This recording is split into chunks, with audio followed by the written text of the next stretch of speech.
Hey everyone, Nicole, Russo, and Dan Illman coming to you with the Oaks Countdown. Things are about to kick into high gear, so let's give you a quick look at the current points leaderboard toward a spot in the 14-horse starting gate on the first Friday in May. Things are going to start changing rapidly on this list as the final series of prep races going to start offering 100 points to the winner, 40 to second, and on down the line. One strong effort could be enough to propel you onto this list if you're not there already in a class where, as we've discussed, we're still looking for someone to really assume favoritism. There's no doubt about that, Nicole. You could argue that Faiza is the leader of the entire division, but she's not eligible for the Kentucky Oaks, being as she's trained by Bob Baffert. But I think we might get some clarity into the division after this weekend's racing, because the Fairgrounds Oaks has some of the faster 3-year-old fillies on this leaderboard, including Pretty Mischievous. We've got Hoosier Filly looking for a rebound. The Alley's looks good. It's not a big field, the Fairgrounds Oaks, but it's full of quality. Absolutely. And looking at the schedule, the Fairgrounds Oaks, one of those 100-point preps. We've also got the Bourbonnette Oaks on Turfway's Tapeta and the Sunland Park Oaks on the weekend. But the Fairgrounds Oaks really the key prep. In the last 25 years, it's been captured by eventual Kentucky Oaks winners Blushing KD, Silver Bullet Day, A Shadow, Summerly, Proud Spell, Rachel Alexandra, Believe You Can, and Untappable. It's really a formful race. And as you said, this year's field, a small field, but a competitive one. Oh, no doubt. And these are some of the few fillies in this crop that have already run fast races on the Beyer speed figure scale. And if they keep improving, as these young fillies are apt to do this time of year, we might see a breakout performance in the Fairgrounds Oaks. The Bourbonnette Oaks, of course, contested over the Poly track at Turfway Park. It's really an eclectic field, a great betting race. You've got contenders actually from all over the world, one European import, one coming down from Woodbine for trainer Mark Cassey. It really looks like a fun show. The Sunland Park Oaks, I believe Bob Baffert's going to train the favorite in that race, so we'll see if that has true Oaks implications. Yeah, and we'll have a chance to recap all of those races next week to kind of see, who the standouts are emerging. But really, the Fairgrounds Oaks is what we're keying in on this week. And let's begin, discussing Hoosier Filly. After a very good 2-year-old campaign in which she showed that she loves Churchill Downs, she was not only considered an Oaks favorite, but she was a Triple Crown nominee.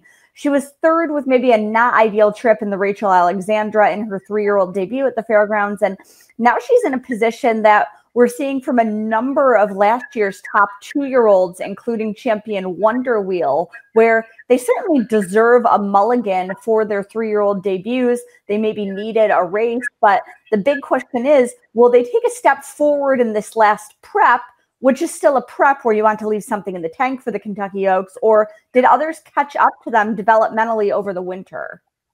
It's a huge question, and in my opinion, it's a make or break race, especially for this filly, Hoosier Filly. You mentioned the trouble she had in her seasonal debut. She was sort of in and among horses early. She was not in ideal position, but she also did not fire her best shot in the stretch, and her connections had to be a little bit disappointed that even with the trouble, she didn't finish a bit closer to the leaders. She can obviously take a step forward with that race under her girth. She's going to have to, because she's facing quality competition.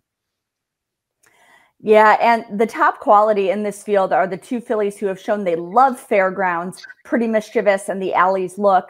They were 1-2 in the Untappable at Fairgrounds in December. Then Pretty Mischievous, who's one of a couple of nice Godolphin homebreds on this Oaks Trail, went on to win the Rachel Alexandra over Hoosier Filly, while the Alley's Look went on to win the Silver Bullet Day at Fairgrounds over maybe lesser competition.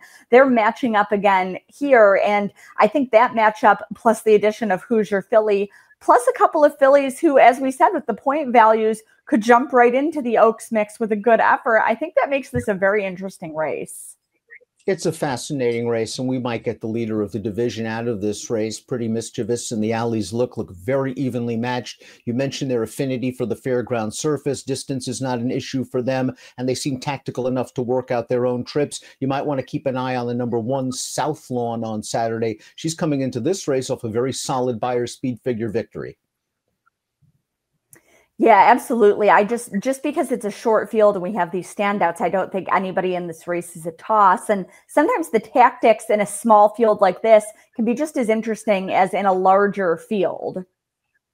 No doubt about it. And that's going to really put a little bit of pressure on Hoosier Philly's rider, because Hoosier Philly in the past has shown that she might like to rally from a little bit off of the pace. And as we've seen many times in the past, in a short field, sometimes you don't get a lot of pace. So it's really incumbent for the rider to stay close with Hoosier Philly and allow her to make one run and not be left with too much to do turning into that long fairground stretch. Yeah, and I think that's what got her a little bit last time out and off of that debut where, again, certainly I think, a horse coming into the season deserves a bit of a mulligan in that first start out off a little bit of a layoff. I think that's what got her a little bit. And in addition to different tactics, I'm wondering if she'll be a bit tighter for this second start out. She was giving up kind of a recency edge to her opponents last time out. She was giving up a recency edge. And again, the hype surrounding her after her 2-year-old Phillies season was pretty impressive. She was nominated to the Triple Crown. She was taking a lot of play in some of the future books out in Las Vegas for the Kentucky Derby, let alone the Kentucky Oaks. She took a step backwards, perhaps, but now might actually be the time to play her. There's a chance she could be the favorite in this race. There's a chance she could be the third choice. She might be a nice bet on Saturday. Well, next week, we'll get a chance to recap this slate of key prep races, start looking ahead to the Gulfstream Oaks and the Fantasy Stakes the first weekend of April. We're really kicking into high gear on the road to the Kentucky Oaks, and we'll be bringing you all the latest in these last 6 weeks here on DRFTV.